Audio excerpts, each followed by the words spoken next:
So the title of my talk started off the Pedagogy of NetMath, and in thinking about what I wanted to say about that, I realized that there's a sort of element of pretension in the word "the," and that it makes it seem as if there is some static, well-formed thing called the Pedagogy of NetMath.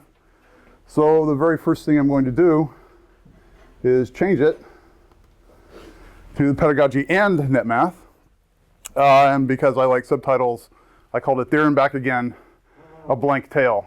And so I have a background in both electrical engineering and mathematics. So my first thought was to put an engineer's tale there, and the second was, of course, to put a mathematician's tale there. But I realized, and something that I hope to discuss with you today, in thinking back about how I've managed to be able to integrate both the engineering view and the mathematics view, I realized that I should follow the old aphorism that if it walks like a duck and quacks like a duck, and especially if it thinks like a duck, then you should call it a duck. Well, my version of that is I've realized that I'm actually an educator. So instead of sort of giving you a very learned treatment about what pedagogy and NetMath means, I'm going to put it in the form of sort of a narrative and talk about, the story of my progression and understanding of these ideas. So a quick overview of what I'm going to do to you. I'm going to have a very short personal history of my own involvement in the CNM program and in NetMath. I'd like to have a very brief description of the NetMath online instructional model. Going to talk briefly about the workflows that students and instructors have and how it impacts the pedagogy of the course or courses. I want to say a few things about cognitive load. I'll say more about that later. I want to pontificate for a while about widgets, and I'll say more what that means. Discuss the difference between summative and formative assessment, and talk about some of the challenges that NetMath is currently facing with relation to its pedagogy and some possible innovations. And because I'm an engineer, I can't help sprinkling liberally thoughts about technology and the roles and that it should play and should not play. So, a short personal history. I was a graduate student in 1989, and I heard about this wonderful program called Mathematica. And very shortly after that, I actually saw a presentation given by Stephen Wolfram about Mathematica, and sitting right next to me by complete happenstance was this professor named Jerry Ewell. And to his immediate right was another professor, Horacio Porta. And Jerry, if anybody remembers Jerry, he was given to making loud comments during the presentation. And I laughed at virtually all of them and cringed at a couple. And suddenly realized that this was the guy that I wanted to have more involvement with. So very shortly after that, he started creating courseware based on Mathematica even before it was commercially released. So I did not teach the very first classes, Mathematica classes, but I did teach in the second semester. The first semester was basically Jerry and Horacio trying out the pedagogical methods, and then they opened it up for any and all sundry to come on board. So I've been teaching the Calculus Mathematica program basically since 1989, with only a short hiatus from 95 to 97 when I married the beast and went to work for Wolfram Research. So I've actually seen behind the curtain. And I've also had an ongoing history with NetMath. Currently, my position is I'm a lecturer for the NetMath program. Oh, I am. I guess I can call myself the lecturer since there's basically only one of me. I am also a lecturer. It works either way. So what I'm going to try to do today is not let George derail me. Good luck on that. Yeah, good luck. So back in the early 90s, Tony Parasini started up, and Jerry was also involved, starting up something called the Distance Education Project, which was devoted at that time to serving the needs of high school students in rural Illinois high schools that couldn't take, their high schools didn't offer a calculus course, and so this was a chance for them to take their calculus and actually get college credit for it from the University of Illinois. So I actually helped Tony to administrate that program as a grad student.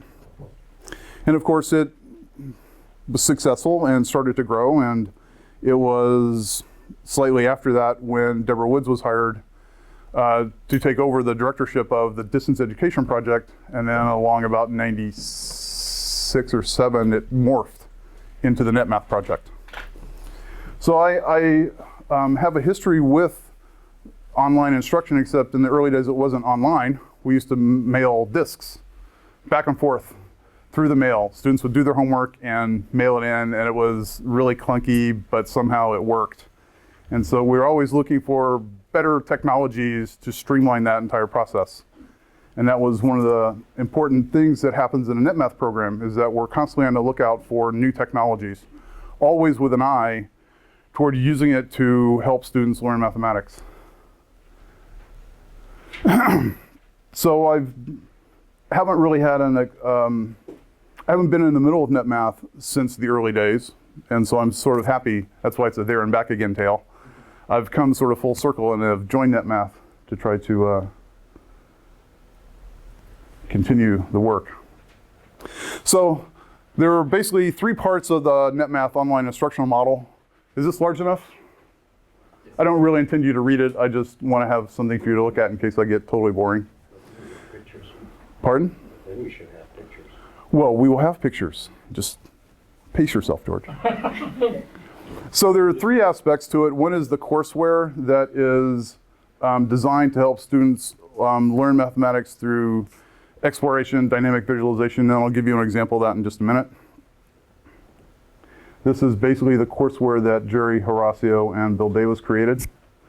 It all sits on top of or is underpinned by a computer algebra system, which is Mathematica. And the idea behind that is, of course, Mathematica is a computational engine, so students can do calculations.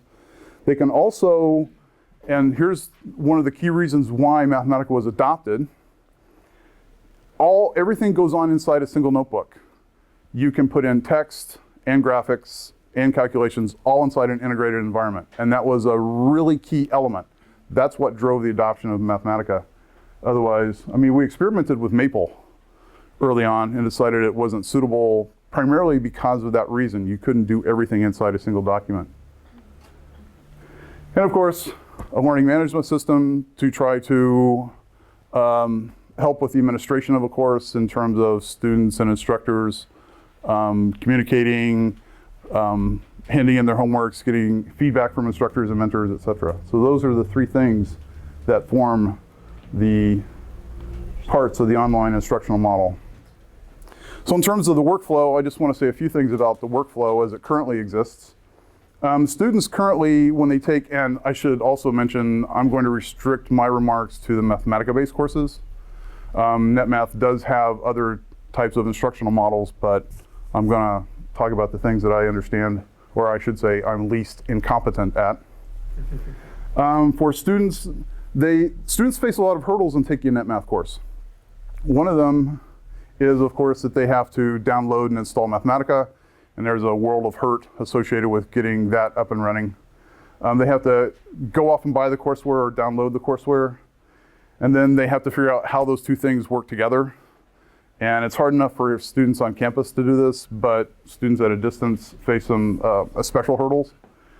And then, of course, students have to continually upload and download homework files. So they actually have to navigate the learning management system to figure out, well, through lots of clicks, how they can actually turn their stuff in and get back graded feedback. Can I ask a question? Please.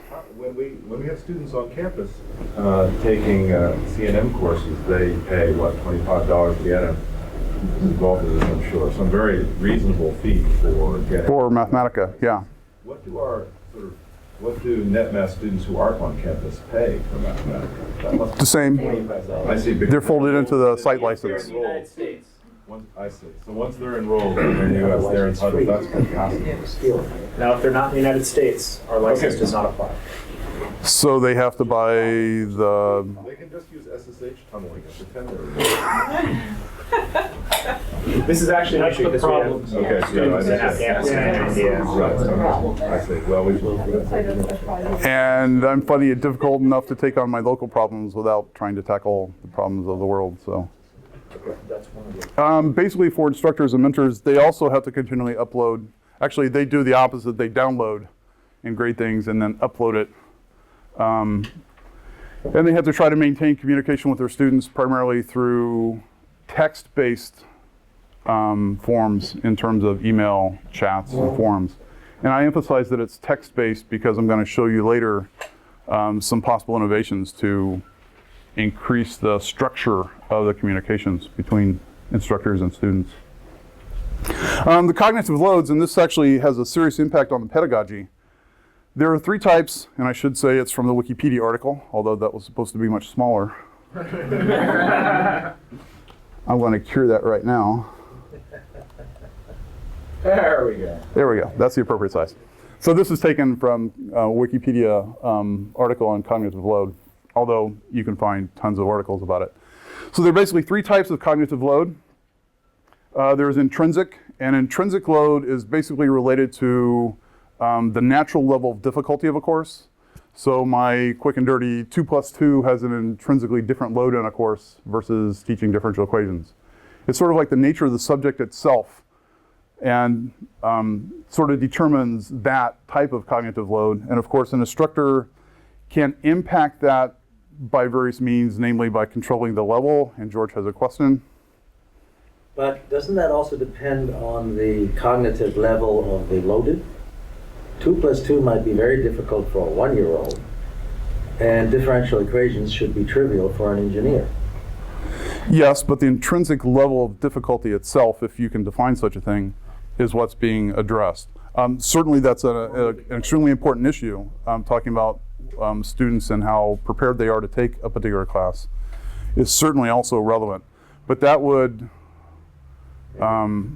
sort of be addressed by sort of assessing what course would be appropriate from them to start at. And you wouldn't teach an engineer basic arithmetic, for example, or one would hope. Yeah.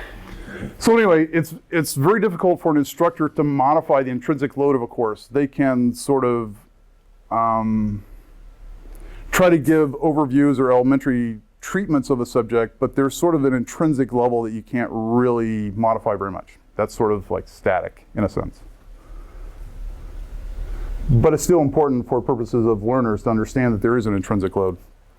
Germane load is, of course, devoted to, okay, Jonathan's derailing me just by laughing.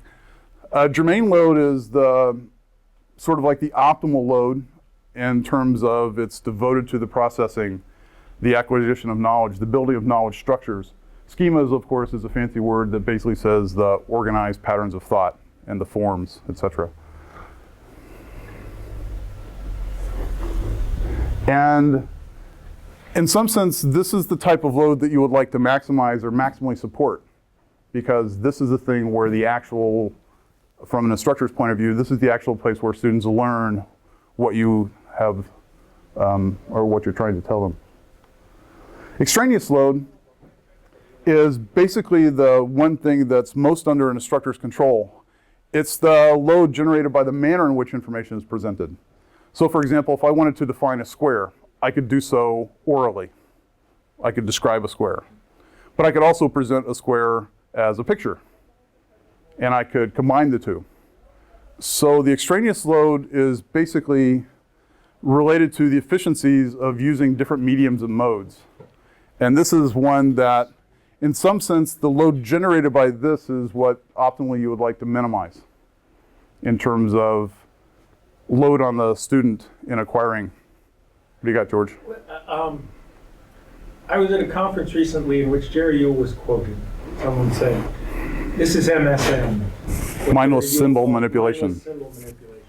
And I wonder where symbol manipulation, which is, and mindless symbol manipulation, which I think is the capacity to kind of bluff your way into inherent difficulty, which you may not. I mean, people are. That mindless symbol manipulation, Jerry would call this extraneous load. This is the kind of thing, and extraneous load is sort of an umbrella that covers lots of things, yeah?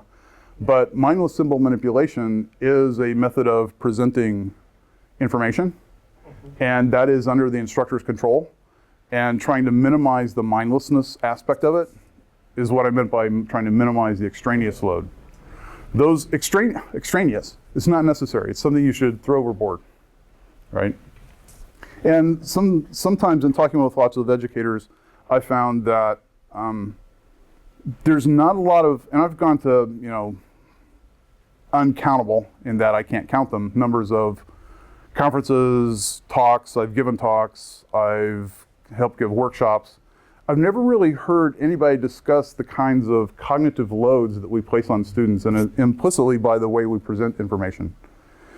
So this is relevant for NetMath because the primary delivery of information, the primary delivery of information is basically through the student's interaction with the electronic textbook. That's where they first get their introduction to the material. That's where they basically can add text to explain their solutions. That kind of extraneous load is not generated so much by the instructor, but it's a part of the dynamic medium in which the students find themselves. And finding ways to reduce the extraneous load inside the courseware is an active, evolving concept. So I want to talk about widgets. This is Jerry's word for what the rest of the world would call interactivity or interactive things.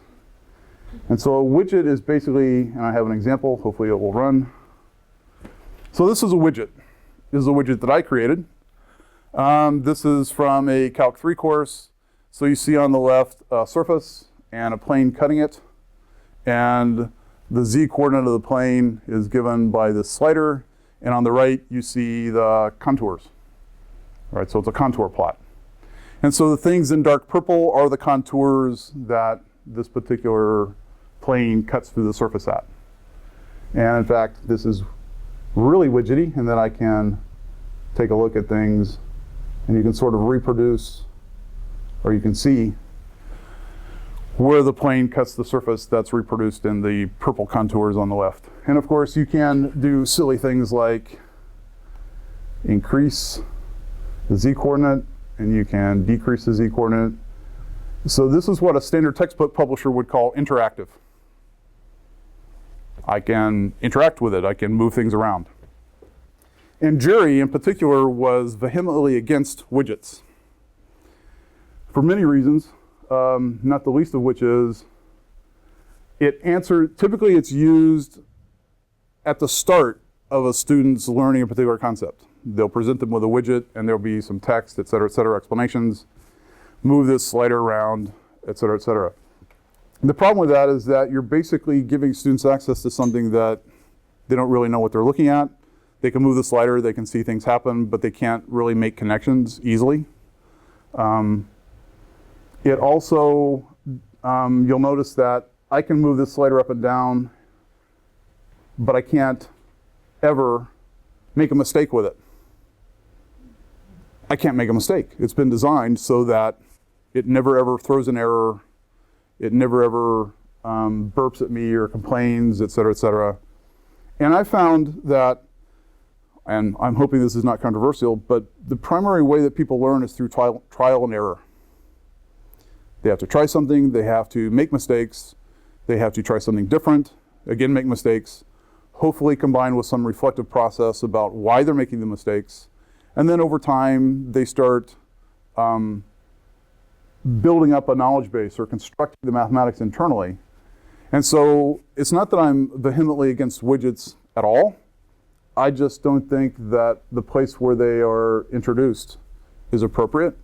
I think widgets are most effective when they occur after a student has basically learned the concept, and then they can actually get access to it in an easy fashion by manipulating something that's already. Another problem is that students can't create these things. It is not trivial to create that widget. If I showed you the Mathematica code that went into that, it's about like that on a screen. There's a lot of, and it uses some very sophisticated things. A lot of them are devoted to not being able to make a mistake with it. So you've created something that is canned. It has limited functionality. It really does not support exploration. It gives you the illusion of exploration. Yes, I can make things change by moving a slider. But if I generated a question that I wanted to explore, This widget doesn't support that exploration, the questions that you would naturally want students to ask after they've interacted with this thing. It does not really support that kind of connection building between areas. It doesn't support the questioning that can naturally occur. Can I do this for other surfaces? I don't have a mechanism here to change the surface. I don't have the ability to, can I do the same thing with contour plot 3D? So I can take slices of four-dimensional things. I mean, natural questions that you might ask aren't supported by this. But I think the most damning thing about it is that students can't create it themselves. Right? So this is what I mean by a widget. So I went to a conference in London. It was the Summit for Computer-Based Math over the break between semesters. And I met people from all around the world who were doing really interesting things, and they were all interested in how can I use computers to teach mathematics. And the more I talked with them, and I gave a couple presentations, and I saw lots of presentations and interacted with the people afterwards, and there was something that was sort of nagging me in the back of my mind, and I didn't put it together until recently. I saw people creating lots of innovative technologies that were basically trying to take the human element out of the teaching of mathematics. The doing of mathematics is a human activity. It's done by humans for human purposes. The making of mathematics is a human activity done by humans for human purposes. The teaching of mathematics is a human activity done by humans for human purposes. And most importantly, the learning of mathematics is a human activity done by humans for human purposes. So when you have widgety type things, or you have a field where I can put in a number and click a button and see something happening, or I have, and again, this is my own personal philosophy, I don't try to represent the math department in this, what I'm about to say. When you create technologies that do things like machine grading of problems, it's not that they can't have utility, but there's a huge risk in using them. Because essentially what you've done is you've produced a set of questions that can be graded by a machine, which means you've taken the human element out of it. Those are widgety type things that basically don't have, students don't have the ability to have an extended exploration of material. They are limited only by this rote and drill. And I'm not against repetition. A certain element of repetition is necessary for learning, but it's surprising how little repetition is required if it's combined with reflective activities and integrative activities, things that get people to reflect back upon a sequence of calculations, understand the common form, and perform the abstraction that's necessary to understand and move up the level of abstraction. So if it's combined with reflection, it doesn't require very much repetition. You don't have to do 50 of a problem to get the common form if it's combined with reflection. The flip side of that is you can do 50 of a single type of problem and never connect it to anything, some common form, which means that you have trained yourself into a rote skill for template problems that you'll probably never see again. If you haven't been able to abstract it and understand the common form, you don't have the capability of transferring that to other areas where it would be relevant. So again, I'm not anti certain elements of repetition, but they need to be combined with reflection. And what's missing from a lot of the rote drill things is that there are no opportunities for students to reflect back upon the types of calculations they've made. Again, personal philosophy. I don't mean to represent the entire math department in this regard. It also, the problem with those is that, and this is more a comment on the particular technologies without naming them. I'm sure we could name several of them. There's no sustained history. There's no ability to ask questions outside that. And in particular, the types of questions that are typically machine gradable are limited in scope in that you can't really have a sustained narrative. You can't add text. They don't provide for feedback from an actual human evaluating the sustained narrative. They have, in my view, a limited utility, but the utility they have is actually not worth the dangers of using them. Sort of a polarizing comment is, if it can be graded by a machine, it's not a question worth asking. Now, I don't completely believe that statement. But sometimes you have to use polarizing rhetoric to sort of jolt people out of the way that they've been doing things and sort of initiate a discussion. So I would like, and what I found very interesting about this conference I went to, they were creating lots of widgety type things that were very slick, very glossy, technologies that essentially remove the human element. And one of the things that distinguishes NetMath is we create technologies to support and enable the human element.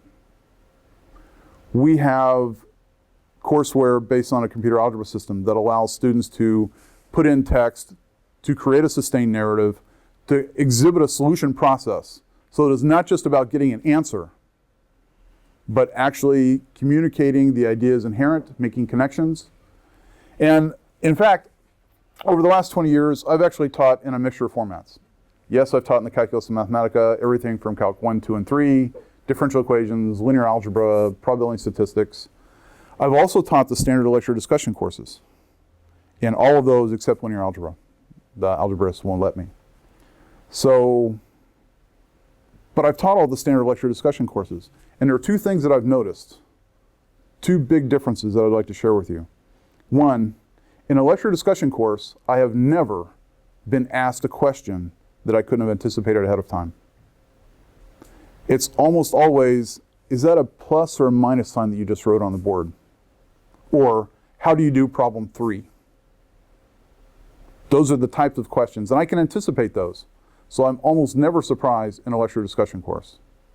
In the Calculus of Mathematica course and in the NetMath courses, I've started to interact with the students at a distance. And they're starting to ask interesting questions. They've explored the material, they've started making connections, and they start asking questions like, well, I'm studying music, and there's like some similar things going on. Can I apply this to music? I'm like, that's a great question. Or I'm studying this in an electrical engineering class. How does it relate? Or a mechanical engineering class, or aeronautical engineering. Students will ask me questions in a C&M class and in a NetMath class that I couldn't have anticipated, and I celebrate that. So that's one thing that I'd like to share with you, differences between the two instructional models. The second is about flow. Every mathematician understands implicitly the concept of flow. It's where you have constructed this environment and you've stepped inside it, and it's a form of hyper-focus. You brought all the mathematical structures to bear. You're there, you're connecting ideas together, et cetera, et cetera. Every mathematician understands flow. Professional athletes call it being in the zone. Kids call it playing. It's the state where time ceases to have meaning. You really don't have a time sense. You're just exploring and you're in the zone.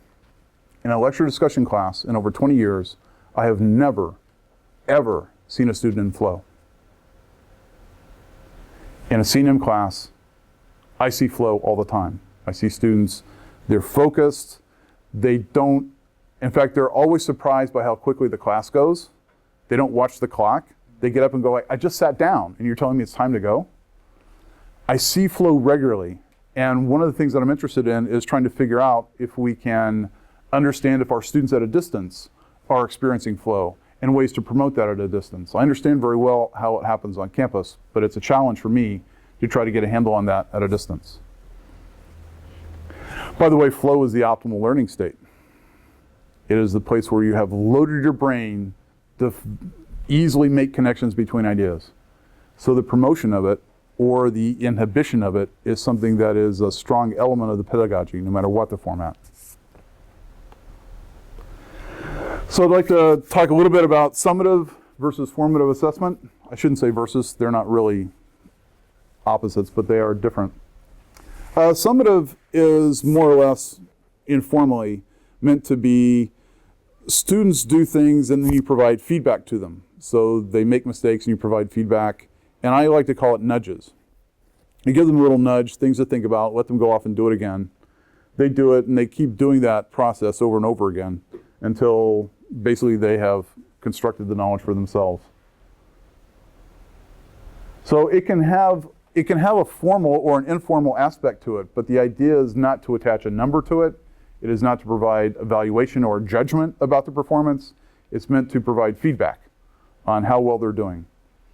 I think it is actually unethical to apply formative assessments to students while they're in their natural learning state, because I expect them to make mistakes, and to penalize someone doing what I expect them to do seems suspect at best.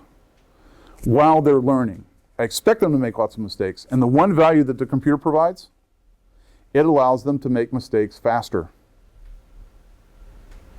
They can get feedback much faster because they can attempt to plot a function, and they can look at the graph, and they can get feedback about it has properties they didn't expect, or it doesn't have the properties they expect. They get feedback and they can instantly go back and critically analyze, so they can actually perform their own summative assessment on the spot. Those just switched? Yeah. Yeah, I think. No, they're not. You notice that it's a range of formal and informal assessments to modify teaching and learning activities to improve their understanding. You don't see the application of an evaluation or judgment, in contradistinction to something formative, which is meant to actually gauge the actual skill level. This is where grades.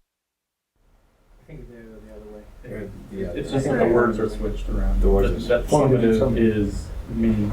No, This is the range of. no, formative is, Okay.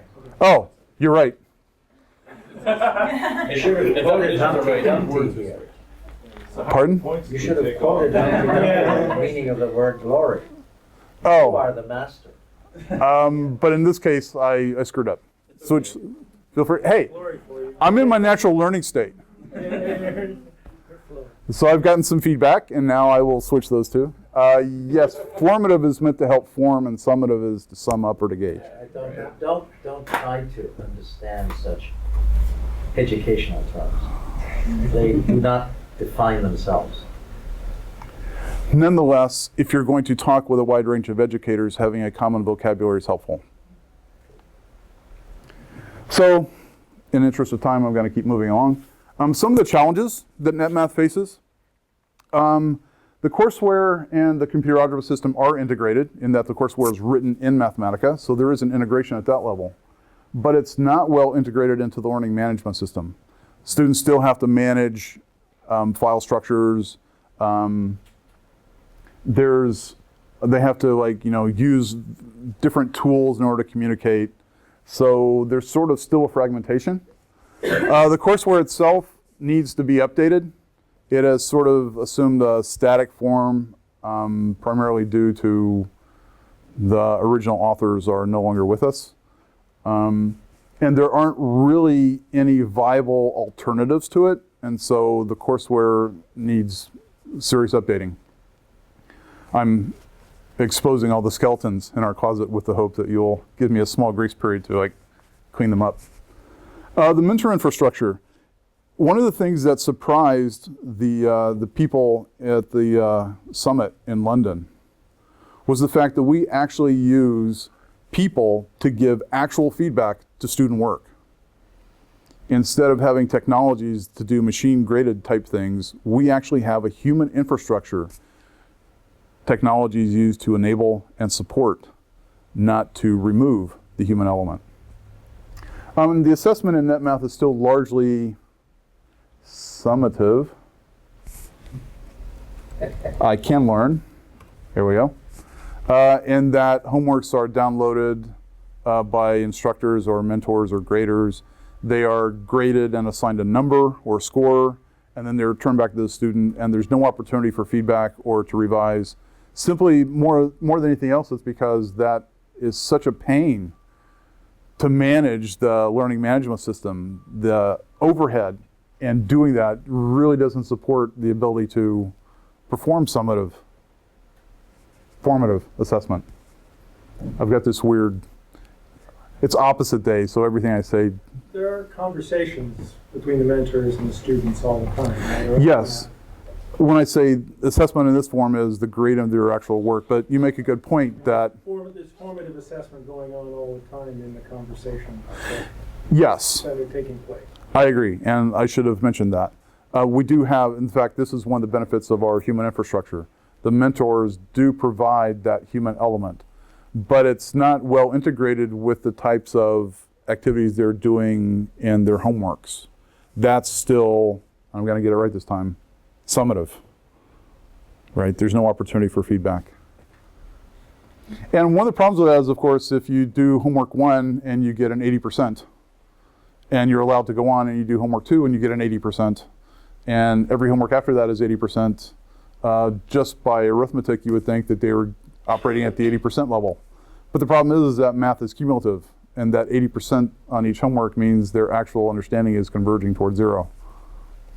So not allowing people to operate in that natural get feedback, try again, get feedback, try again, and use that to reform their understanding is actually inhibiting. There's the problem too, okay, you get 80% at this moment in time, and then the next time maybe you get 80%. But if you were to take the prior test, if you're just slow, right, you're learning, but you're somewhat behind the curve as it is. Does that happen a lot? So that the 80% is something. Well, we do know that people learn at different rates, right? Yeah. And they bring different experiences and backgrounds to bear, which also affects their ability to learn new material. And the answer is yes, because basically you've applied a summative assessment and then you've moved on. And so if it can actually drive people out of mathematics. Like a few really bad summative assessments can demoralize a student. And again, when they're in their natural learning mode, you should expect them to make mistakes and correct them, and make more mistakes and correct them. And then once they've had sufficient practice, then you can come in with an actual assessment of what level they've achieved. That's when it, for me as an educator, again, it's an educator's tale, that makes more sense to me. If I could just make a quick comment as well, because I tried a NetMath course briefly, and I felt like there was a little bit of a disconnect between what I was doing in Mathematica. So here I was playing around with doing the homework and messing around and kind of doing this exploring. And then when I came up and got to the assessment stage, suddenly I was doing kind of what I remembered from math days, you know, just kind of doing problems and being assessed. And I kind of felt like there was something of a disconnect between what the assessment was like and what I had been doing. Yeah, I call that voodoo math. Right. Okay. And so, and not that I'm complaining, but I kind of see what you're saying here, or I guess I feel it. Let's for the moment, this is a math department. Let's call it the Socratic method, which we all understand, and the non-Socratic method. Formative, summative, I don't know what that is. So, in the Socratic method, which is what Bruce is describing, you do need Socrates. And that is even more expensive. The mentors can interact in a limited Socratic fashion. But what is if the mentors are wrong? Well, they don't know. They cannot be expected to be whatever it is, formative, summative. There's no assessment at all. So that is part of the problem. There has to be an objective, as we like to call it, non-Socratic testing. Now, whether the homework should be that way, that's debatable, unless the homework is strictly to train people, like monkeys, to take the tests. Our homework doesn't train them like monkeys. What I do is, for a lot of students, they will send me the notebook before they turn it in for grading. The better students will do it 1-2 rounds and they're set. The students that are well behind the curve will send that notebook to me 5 times to go back and forth on problems to figure out the concepts. So you can apply that back and forth with the students without doing the grading, but you have to be willing to have them send you the work or do it in real time in chapter sessions. And that's painful, yes? For me, I don't mind. I don't have a life with biology, so I have all that time to spend. But for someone who has other things to do, it is not. Well, that's the ideal Socratic method, right? I said that if we have a Socrates like Michael Laske here, then it works much better than anything else. Well, and this is one of the things I've actually had discussions with several of you in the past about the commoditization of mathematics. I mean, if you turn everything over to a machine, then why should I take a class from you versus a class from, you know, Joe Schmo from Podunk? What's the benefit of taking a class from you? Why need us at all? Right. If you start making modules that auto-grade and auto-teach, where would your go? You're going to severely limit the number of teachers, professors, and, you know, go to some website, download your own courseware. This is what I'm talking about, taking the human element out of the teaching of mathematics, as opposed to technologies that enables and support. So it makes a difference if Matt Ando is teaching me versus Joe Schmo from Podunk. I hope you don't know Joe. He's actually a nice guy, but you know, he means well. But the lecture, you described the contrast with the lecture discussion approach. What about that could not be, what's Socratic in that? So why wouldn't you just replace that with technology? I don't quite understand your question. Well, you're presenting in front of a group. Yeah. The questions are completely predictable, you said. How do you do number 3? So that could be replaced with a computer, yeah. Yeah, certainly. They call it Khan Academy. Or a CD, or, yeah, Khan Academy, right. Yeah, and again, Khan Academy. not to mention specific products, Yeah. but But why not, right? It doesn't matter who's covering content, right? that's a We don't use the word content. without scare quotes. You can use it if you scare quote it. But your point is well taken, that's, right? That's the Socratic, non-Socratic. Okay, we have a video of this, which we hope to work out a way so that it can not only be shown to people who aren't here, who can't be here today, but also for future discussions. So let me just interrupt for one moment. Okay. And then ask you to wrap up, and then we can continue. But the current lecture series ends with Gloriana giving a talk on a total outsider on an issue that is relevant. The second half of the term, the focus will change. We will have people coming in who might be potential candidates for the next directorship of NetMath, and I also hope, when we don't have such people, to have some real seminar-like discussions of precisely the topics that you brought up. Okay? So I want to take a few minutes to tell you about a system. That there's 5 minutes fast for your information, and on purpose. Okay. So I'm hoping I can have 5 minutes. Okay. So I want to tell you about a new system that I've been helping to develop. For full disclosure purposes, I should tell you I'm one of the original developers of the system. But also for full disclosure, I have no commercial interest in this. So I don't get money from this at all. So MakingMath is a system that was created by O'Reilly Media. Scott and Trish Gray at O'Reilly Media, they formed the O'Reilly School of Technology. Scott has a long history with the CNN program. In fact, he's used the pedagogical model of CNN and NetMath to train IT, right, to do IT training. So he and I basically got together several years ago and said, how can we use technology to enable and support the human element in the teaching of mathematics? And this is an ongoing development project to do that. So right now, I'm hoping that I can actually show you what a student would do if they logged into the system.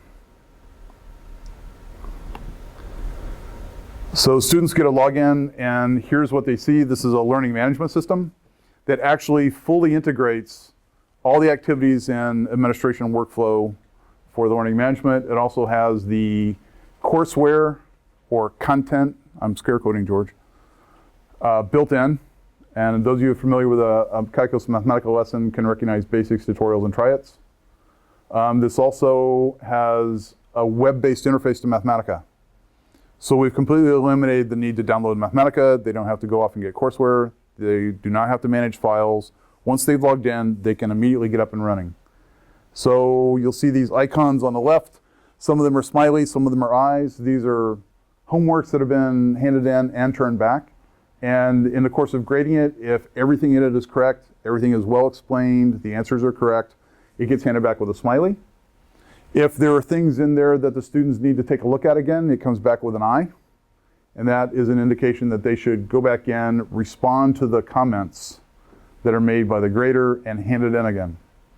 So I've been using this system for over a year and a half, and our department chair is I've been using it for what, 2 weeks now? for 2 weeks.